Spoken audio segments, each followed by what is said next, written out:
Hello বন্ধুরা, good morning. কেমন আছো সবাই? আশা করি সবাই ভালো আছো। আর আজকেও আমি ভিডিওটা অনেকটাই দেরি থেকে শুরু করেছি। এখন ওই 9টা বাজিনি, এখন ওই 8:30 মতন বাজে। উপরের কাজ পুরো কমপ্লিট করে এই যে ভাতটা বসাবো, হাঁড়িতে মাটি দিয়ে নিচ্ছি। আর এই ভিডিওটা হলো মঙ্গলবারের দিনকার ভিডিও।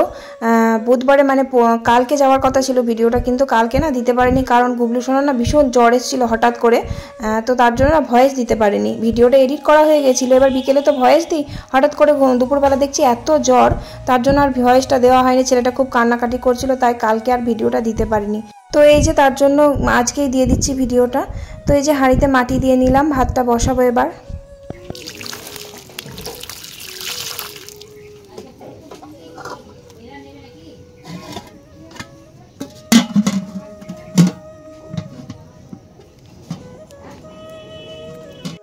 আর আজকে দেখো সকালবেলা মা উনুন থেকে ছাইটা বার করতে ভুলে গেছে। আর আমাদের তো পাটকাঠি হেড্ডা বেড্ডা কাঠ, মার প্রচুর জাল দেওয়া হয়, তো তার জন্য প্রচুর ছাই হয়। মা আজকে ভুলে গেছে, তাই আমি ছাইগুলো বার করে নিচ্ছি, কারণ ভাত বসাবো তো তার জন্য। আর ছাই না বার করলে উনুন কেমন জ্বলবে না, দেরি হবে জ্বলতে, অনেক ছাই জড়ো হয়ে আছে তো ভিতরে।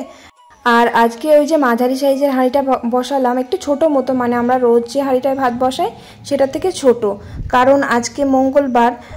মা ওই যে উপোস করে না, জয় মঙ্গলবার করে, মা তো ভাত খাবে না, তার জন্য ছোট হাঁড়িতেই ভাত বসালাম। একবারে রাত্রের মতনই বসিয়ে দেবো, কিন্তু অত বড় হাঁড়িটাতে লাগবে না, তার জন্য এই দেখো এই হাঁড়িটায় বসিয়ে দিলাম। আর মার তো অনেকক্ষণ সকাল সকাল চান হয়ে গেছে আজকে, কারণ ওই যে পুজো দিতে গেছিলো, তো মা পুজো দিয়ে আসাও হয়ে গেছে। এই যে মা ভাতটা মা এই এখনই আর কি বসাতে আসতো, এবার আমার কাজ হয়ে গেছে বলে আমি ভাতটা বসিয়ে দিলাম আগেই। আর গুবলু সোনা আছে বাবার কাছে, ওর জ্বর এসেছে, জ্বরের ওষুধটা সকালবেলা মানে কাল দুপুরবেলা জ্বর এসেছিলো, তো কালকে দুপুরবেলা ওষুধটা খাইয়েছিলাম, খাওয়ানোর পর আবার মাঝরাতে জ্বর এসেছিলো, তখন আবার খাইয়েছি। আবার এই যে ভোর 5টার সময় জ্বরের ওষুধ খাইয়েছি, মানে জ্বর ছেড়ে জ্বর আসছে। দেখেছো আমার গুবলু সোনা কত ভোগে, এত জ্বর হয়, মানে কিছুদিন আগেই তো দেখলে কেমন জ্বরে ভুগছিল, মানে জ্বর ছেড়ে জ্বর আসছিল, আবার জ্বর শুরু হয়েছে। ভালো লাগছে না, এত ছেলে যদি এরকম শরীর খারাপ করে ভালো লাগে বলো তো? আর এখন ওই যে এখন গাটা ঠান্ডা আছে, যে ভোর 5টায় ওষুধটা খাইয়েছিলাম, তো এখন জ্বরটা ছেড়েছে, দিয়ে বাবার কাছে খেলা করছে। আর ভাতটা বসাবো, একটাও পাটকাঠি নেই, তাই এই যে দেখো আমাদের পিছনে মানে কুলতলাতে পাটকাঠির বোঝা আছে না, তো কটা পাটকাঠি নিতে এলাম। আর ওই যে সেদিন বৃষ্টি হয়েছিল না, বৃষ্টি ঝড় হয়েছিল, তার কারণে এই যে আমাদের পাটকাঠির বোঝার উপরে যে তিরপল তারপরে টিন দিয়ে চাপা দেওয়া ছিল, তো ঝড়েতে না টিনটা পড়ে গেছে, তাই জন্য পাটকাঠিগুলো সব ভিজে গেছে। এবার এই ভেজা পাটকাঠি দিয়ে তো আর জাল দিতে পারবো না। আর আমাদের তো কাঠ রয়েছে, মেলা কাঠ নিয়েছে, তো পাটকাঠি দিয়ে আগে উনুনটা ধরিয়ে নিই, তারপরে কাঠগুলো দিয়েই রান্না করি। কিন্তু পাটকাঠিগুলো খুবই ডপডপে হয়ে আছে, তো রোদে দিতে হবে। আর আমাদের গোয়াল ঘরেও জানো অনেক বছরকার পাটকাঠি জড়ো হয়ে আছে, মানে 3 থেকে 4 বছর আগেকার পাটকাঠি আছে, কিন্তু ওই পাটকাঠিগুলো বারও করে না, ওই ভিতরেই থাকে। আর এই পাটকাঠিগুলো তো এই বছরকার নতুন, এই বছরকার বলা ভুল, কারণ এবছর তো পাট এখনও ওঠেনি, পাট বসানো আছে, পাট লাগানো আছে সরি। তো আগের বছরকার পাটকাঠি, তার আগের বারও পাটকাঠি জাল দিয়ে শেষ হয়ে গেল, কিন্তু ওই গোয়ালে আছে যে পুরনো পাটকাঠিগুলো 3 বছর 4 বছর আগেকার, ওগুলো বারই করে না, খুবই টনকো, একদম কাঠের মতন ভীষণ শক্ত, খুব ভালো জলে, কিন্তু এমনভাবে বেঁধে রেখেছে আমার শ্বশুর মশাই, ও পাটকাঠি মানে খোলাই যায় না, বারও করা যায় না, তাই জন্য কেউ আর বার করতে পারে না। তো যাই হোক, তারপরে এই যে দেখো পাটকাঠি দিয়ে আমি উনুনটা আগে ধরিয়ে নিলাম। ওই গোয়াল থেকে 4-5টা করে পাটকাঠি আমি বার করে নিয়ে আসলাম, দিয়ে উনুনটা ধরিয়ে দিচ্ছি। আর যে পাটকাঠিগুলো ওই যে পাটকাঠির বোঝা থেকে নিয়ে আসলাম, ওগুলো উঠোনে একটু রোদে দিয়ে দিয়েছি, একটু মানে ভিজে আছে তো, ওই একটু রোদ পেলেই শুকিয়ে যাবে, যা রোদের তাপ। ভালোই ভিজে আছে, কারণ বৃষ্টি হয়েছে তো ভিতরে একদম রুই লেগে গেছে। আর পাটকাঠির বোঝার ভিতরে পুরো ঠান্ডা তো জল পড়ে আর প্রচুর কাঠ পিঁপড়ে হয়েছে, তাই রোদে দিয়ে দিলাম, শুকিয়ে যাবে ভেজাটা, আবার পিঁপড়েগুলো যদি যায় তো যাবে। পাটকাঠি দিয়ে জাল দিলে না ভাতটা তাড়াতাড়ি হয়েও যায়।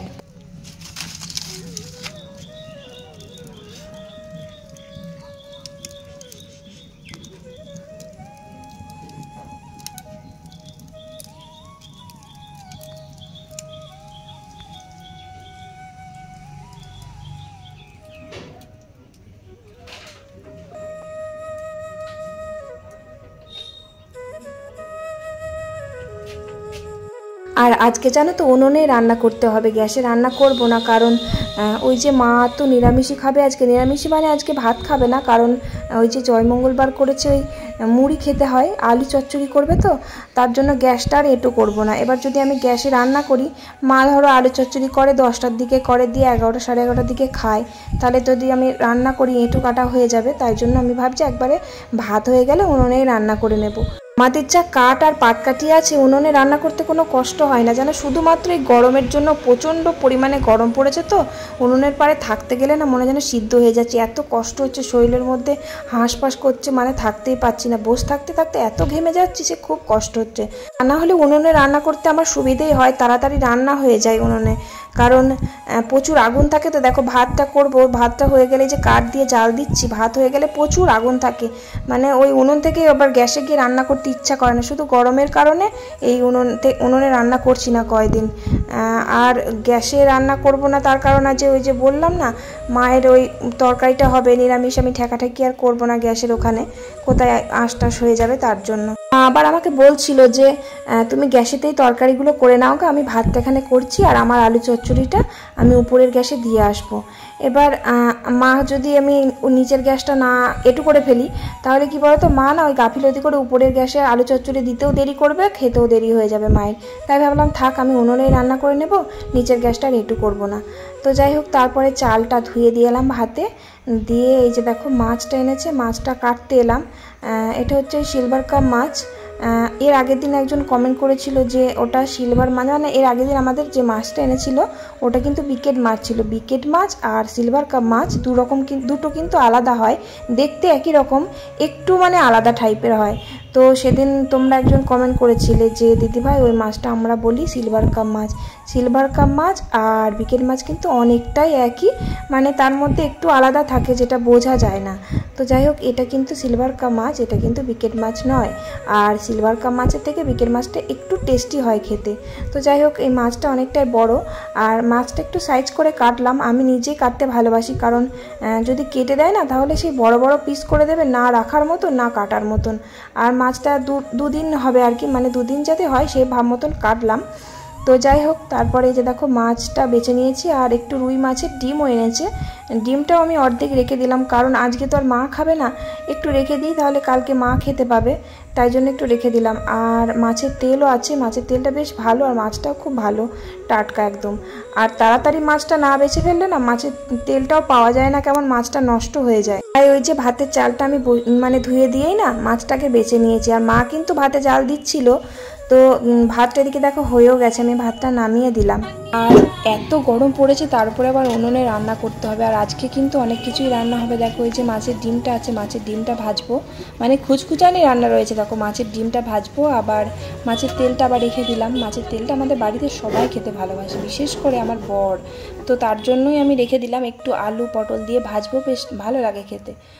তো আবার এই যে দেখো লাল লাল ডাঁটা এনেছে, এই ডাঁটাটা যেটু খেতে খুব ভালোবাসে, তো শুকিয়ে যাচ্ছে, কালকে এনেছে তাই চচ্চড়ি করে দিলাম, না করলে যদি আবার বকে, তার জন্য এই সব রকম সবজি বলতে একটু কুমড়ো এনেছে, আর একটু বেগুন ছিল, পটল ছিল, তারপরে কাঁঠালের বীজ ওই যে কাঁঠাল খাওয়া হয়েছিল না, কাঁঠালের বীজগুলো রেখে দিই জানো, ওই চচ্চড়িতে খেতে খুব ভালোবাসি। আবার কাঁঠালের থেকে জানো কাঁঠালের বীজের না প্রচুর দাম, মানে জেঠু বাজার থেকে কাঁঠাল নিয়ে আসে, যদি কাঁঠাল নাও খায় বাড়িতে কেউ, কাঁঠালটা গরুকে দিয়ে দেওয়া হয়, ওই কাকিমাদের গরু, আর বীজগুলো বেছে নিয়ে না জেঠু বাজারে বিক্রি করে, মানে খুব মানে ভালো বিক্রি হয় জানো। ওই কাঁঠালের বীজ সবাই নাকি খেতে ভীষণ ভালোবাসে, আমি খাই না, আমার তরকারিতে দিলে এই যে আমার বড় ছেলে খুব ভালোবাসে, আর আমার শাশুড়ি মা আর ওই জেঠু খুবই ভালোবাসে খেতে। তাছাড়া আমি শ্বশুর মশাই আর আমার বর কিন্তু খায় না কাঁঠালের বীজটা, ভালো লাগে না আমার খেতে। তো আমার পোড়াটা খেতে ভালো লাগে। ওই যে ছোটোবেলায় মা দেখতাম উনুনের মধ্যে কাঁঠালের বীজ না শুকিয়ে যেত, তারপরে উনুনের মধ্যে দিয়ে দিত, দিয়ে ওই যে পোড়াটা হতো ওটা খেতে কি দারুণ লাগতো। খাইনি জানো, অনেক দিন হয়ে গেল খাইনি, তো ভাবছি একবার খেতে হবে, অনেক বছর হয়ে গেল খাইনি। মাঝে মাঝে আমার বড় ছেলে খায় দেখি পোড়াটা, তো আমার খাওয়া হয়নি কখনো, আমি খাই না, ওই খাই।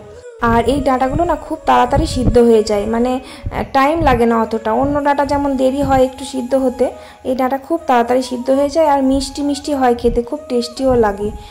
তো যাই হোক, ডাঁটা চচ্চড়িটা করে নিলাম, দিয়ে এই যে দেখো এই মাছের তেলটা একটা আলু, তারপরে একটা পটল দিয়েছি, আর বেশি করে পেঁয়াজ আর বেশি করে লঙ্কা দিয়েছি, আর একটু ডিম দিয়েছি জানো, বেশ ভালো লাগবে বলে একটু ডিম দিলাম, বেশ টেস্টি হওয়ার জন্য। তো ভাজা ভাজা করেই নিয়েছি, একটু তেল তেল করে। মাছের তেল দিলে একটু তেল বার হয়, কিন্তু যেহেতু তেলটা তো অল্প ছিল তাই তেলটা খুব একটা বেরোয়নি। তো তারপরে এই যে দেখো মাছের ডিম ভাজতে আমার কিন্তু খুব ভয় লাগে। আমি কিন্তু মাছের ডিম আগে ভাজতে জানতাম না, কখনো ভাজিনি। মানে বিয়ের আগে কিন্তু আমি রান্না করেছি অনেকবার, কিন্তু মাছের ডিম কখনো ভাজিনি। তো আমি আগে কি করতাম জানো, একবারে ছাঁকা তেলের মধ্যে মাছের ডিম দিয়ে সে পটপট পটপট করে ভেটে একবার যাচ্ছে তাই অবস্থা। তো এটা আমার শাশুড়ি মা শিখিয়েছে মাছের ডিম কীভাবে ভাজতে হয়। একদম শুকনো কাঠখোলার মধ্যে আগে মানে দিতে হয়, তারপরে একটু নাড়াচাড়া করে যখন পুরো একদম জমে যাবে আর কি ডিমটা, তারপরে তেল দিয়ে ভেজে নিতে হয় লাস্টে। মানে ছাঁকা তেলে যেমন পোস্ত ভাজা যায় না, পোস্তর বড়া ভাজা যায় না, তেমন তিলের বড়াও ভাজা যায় না, তেমনি মাছের ডিমও তাই। তো এইভাবেই ভেজে নিলাম। আর ওই যে 4টে আগে ভাজলাম, ওটা শুধু ভাজলাম পেঁয়াজ ছাড়া, ওই আমার পেঁয়াজ আর লঙ্কা ছাড়া, আমার ছোটো ছেলের জন্য, ও খেতে পারবে না তো তাই। আর তারপরে এই যে দেখো পেঁয়াজ লঙ্কা দিয়ে বেশ ঝাল ঝাল করে আমাদের জন্য ভাজছি আর কি। আর মাছগুলো ঝাল করব আজকে, মাছগুলো আর ঝোল করব না। দেখো খুচখুচানি কত কী হয়ে যাচ্ছে, আবার আলু দিতে গেলে আবার আলুটা সিদ্ধ হতে দেরি হবে। উনুনে রান্না করতে যে কী কষ্ট হচ্ছে সে আর কি বলবো। প্রচুর গরম, প্রচুর তাপ লাগছে, তাই ভাবছি আজকে আর আলু দেবো না, মাছটা শুধুই রান্না করব। মাছটা শুধু ঝাল করলে তাড়াতাড়ি হয়ে যাবে, আবার আলু দিতে গেলে আলু সিদ্ধ হতে সে কতটা টাইম লাগবে। দেখো কতগুলো রান্না হলো বলো তো। এই যে দেখো মাছের তেল ভাজা হয়েছে, আবার ওই যে চচ্চড়ি হয়েছে, আবার মাছের বড়া, ডিমের বড়াগুলো হয়েছে, আর মাছের ঝাল। তো এই যে দেখো মাছের বড়াগুলো ভাজলাম, ভেজে আমি খুব খিদে পেয়েছিল, প্রচুর দেরি হয়ে গেছিলো, তাই ভাত খেতে এলাম। আর গরম গরম মাছের তেল দিয়ে গরম গরম ভাত জাস্ট ফাটাফাটি লাগে। তাই এই যে দেখো জল খাবারে ভাতটা আমি ওই মাছের তেল ভাজা আর পটল ভাতে, আলু দিয়ে পটল ভাতে আমি খেতে খুব ভালোবাসি, আর একটা মাছের ডিমের বড়া, দারুণ লাগলো ভাত কটা খেতে। আর হ্যাঁ, ওই শাক চচ্চড়িও নিয়েছি, ওই ডাঁটা চচ্চড়িও। গরম গরম খেতে আমার ভীষণ ভালো লাগে, দুপুরে খাই বা না খাই, মানে গরম গরম খেতে খুব টেস্টি লাগে। এমনিতেও আমার মানে ভাত খেতে তরকারিটা বেশি লাগে। আমার বর কিন্তু বলে জানো যে তুমি ভাতের থেকে তরকারিটা বেশি খাও। হ্যাঁ, আমি সত্যি করে মানে এক তরকারি ভাত আমারও রোচে না মুখ দিয়ে আর কি। মানে এক তরকারি ভাত হলেও তরকারিটা আমি খুব বেশি খাই, ভাত খাওয়া হয়ে গেলে একটু তরকারি লাস্টে না হলে ভালো লাগে না। তো জল খাবারে তো অনেকগুলো তরকারি হলে আরও ভালো লাগে, তাই জন্য ওই যে প্রত্যেক দিন বড়া ভাজা কিন্তু ভালো লাগে না খেতে, একটু তরকারি দিয়ে গরম গরম ভাত খেতে খুব ভালো লাগে আমার। মানে গরম ভাত খেতে আমি খুব ভক্ত, সে শীতকাল হোক বা গরমকাল, গরমে পচে পড়ে গেলেও গরম গরম ভাত ভালো লাগে। আবার এক এক সময় পান্তা ভাতও ভালো লাগে, আবার এক এক সময় গরম পড়ে গেলেও পান্তা ভাত ভালো লাগে না, মানে যখন যা খেতে ইচ্ছা হয় আর কি। তো যাই হোক, তারপরে ভাত টাত খেয়ে এই মাছ টাছ ভেজে নিলাম। মাছটা আজকে ওই যে বললাম না ঝাল করব, ঝোল করব না। তো মশলাটা মিক্সিতে বেটেছি, শিল আর পাতিনি, প্রচণ্ড গরম করছে তাই জন্য একবারে মশলাটা বেটে নিয়েছি মিক্সিতে। আর মিক্সিটা জানো ওই নিচে নামিয়ে নিয়ে এসেছি, যে বারবার উপর নামা করতে হয় বলে আর ভালো লাগে না, মশলা বাটতেও যাওয়া হয় না, উপরে থাকে বলে, আর উপরে কোনো কাজে লাগে না মিক্সিটা, তাই জন্য আমি নিচে নামিয়ে নিয়ে এসেছি। মশলাটা এখন নিচেই বাটছে ওই মিক্সিতে, অল্প হোক যা বেশি হোক একবারে ওতেই বাটছে, আর পারছি না শিলে বাটতে। ওই শিল যা ভারী আমাদের শিলটা, ওই শিল নামাও দিয়ে বাটো। আর সর্ষে কী বলো তো, সর্ষে লাগলে না আমি বেশি করে বেটে রেখে দিই, দিয়ে ফ্রিজে রেখে দিই, তাহলে আমাদের তো রোজ রোজ সেই মানে চচ্চড়ি হতেই থাকে। তাই জন্য আজকে যদি মশলা বেশি করে বেটে রাখি, তাহলে কালকেও যদি চচ্চড়ি হয় তাহলে ওই সর্ষেটা দিতে পারবো। আর না হলেও 2-3 দিন থাকে, কিছু হয় না সর্ষে বাটা রেখে দিলে, তাই জন্য বেশি করে বেটে রেখে দিয়েছি, সর্ষে দিয়ে ফ্রিজে ভরে দিয়েছি। তো দেখো রান্না কমপ্লিট হয়ে গেল, দিয়ে যে রান্নাঘরটাকে পরিষ্কার করে নিচ্ছি। আর বাসন কোসন আজকে একবারে ধুয়েই নেব, আর তাড়াতাড়ি রান্না হয়ে গেছে। তারপরে মা উপোস করেছে, তাই আমি আর মার জন্য বাসনগুলো রেখে দিয়ে যাব না। আর গুবলু সোনার আবার জ্বরটা এসেছে জানো, জ্বর ছেড়ে জ্বর এসে যাচ্ছে বারবার, ভালো লাগছে না আমার। আর ওষুধটা ধরো সেই ভোরবেলা 5টার সময় খাইয়েছি, এবার 4 ঘন্টা পর পর ওষুধ না খাওয়ালে তো হবে না। 4 ঘন্টা হয়ে গেছে ঠিকই, তাই ভাবছি ওকে চান টান করিয়ে ভাতটা খাওয়াবো, খাইয়ে ওষুধটা খাওয়াবো।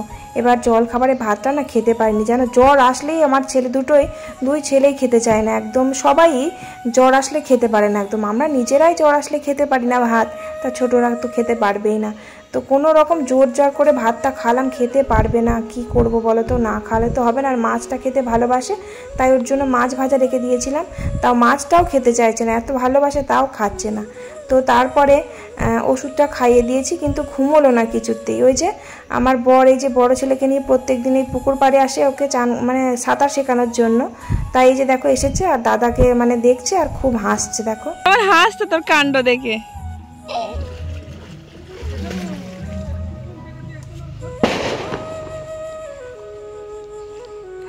যা বাবু যা, সাঁতার কেটে চল যা।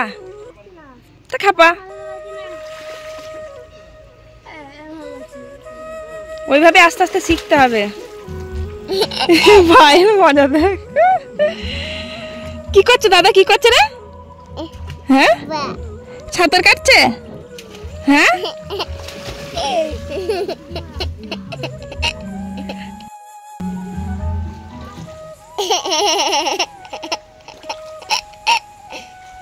ওর হেবি মজা লাগছে।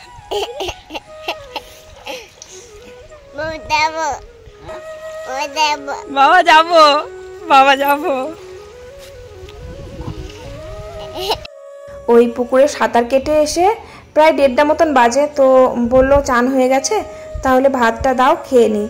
তো আমার খিদে পায়নি, 1:30টার সময় খিদে পায়নি, কারণ দেরি করে ভাত খাই আমি, ধরো 11:30টার সময় ভাত খাই, তাহলে খিদে পায় বলো তো।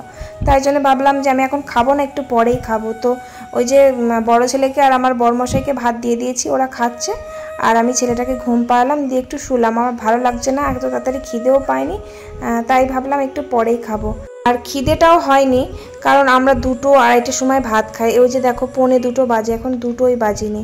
তো যাই হোক তারপর এক টানা ঘুমিয়েছি, ঘুম থেকে উঠে দেখছি প্রায় 3টে বাজে। তো ঘুম থেকে উঠে আমার এত খিদে পেয়ে গেছিলো সে আর কি বলবো। তো তারপরে যে দেখো খেতে বসলাম। তো মাছের ডিমটা না খুব ভালো লাগলো খেতে, অনেক দিন পর খেলাম। আর মাছের তেলটা তো সেরা লেগেছে, কারণ মাছের তেলটা ওই রকম করে ভাজলে সত্যি দারুণ লাগে। আমি কারণ জলখাবারে খেয়েছি তখনই আমার খুব ভালো লেগেছে। ছোটোবেলায় কাউকে মাছের তেল ভাজা ওরকম খেতে দেখলে না ঘেন্না লাগতো জানো।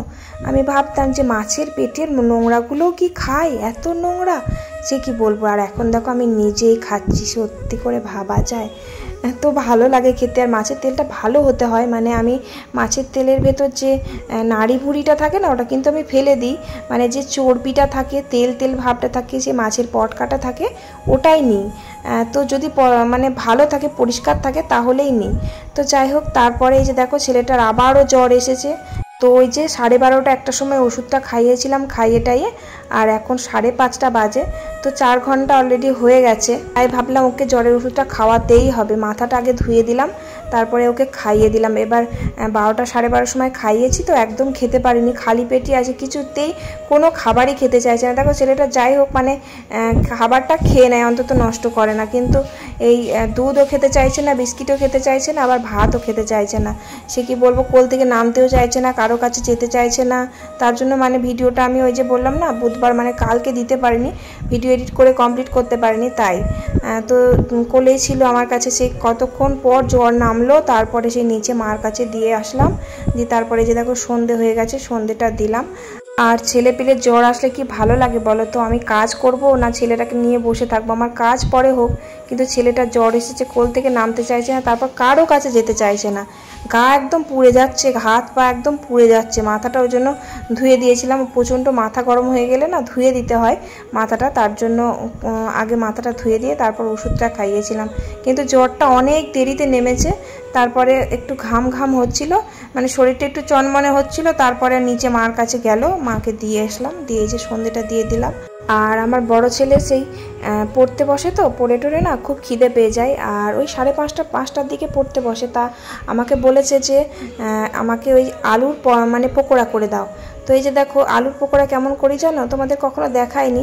এই যে দেখো মানে একটা বড় দেখে আলু নিতে হবে, আলুটা পাতলা পাতলা করে কাটতে হবে, দিয়ে বেসনের মধ্যে একটু সুজি, তারপরে চালের গুঁড়ি, লঙ্কা কুচি, নুন, হলুদ দিয়ে দিয়েছি, দিয়ে এই যে আলুগুলো একটু নুন মাখিয়ে রেখে দিয়েছিলাম, কারণ ভিতরে একটু নুন দিলে না ভেতরে নুনটা ঢুকবে, ভালো লাগবে, নুনটা হবে ভালো লাগবে, টেস্ট হবে।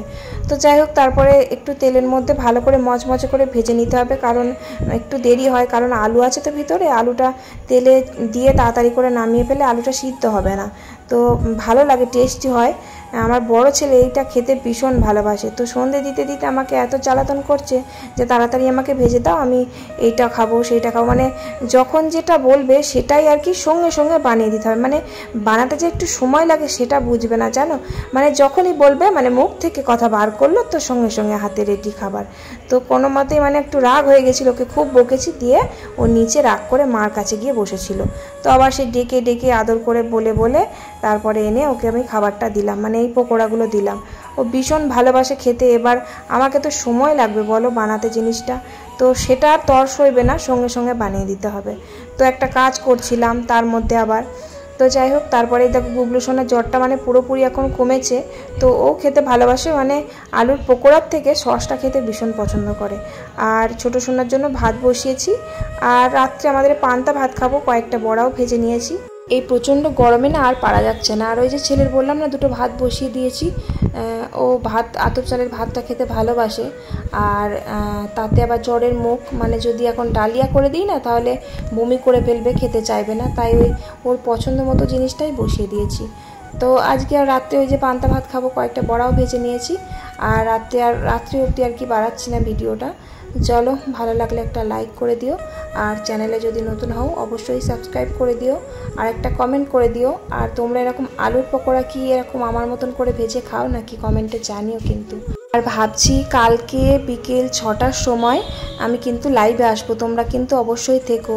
আর চলো আজকের মতো টাটা, বাই বাই।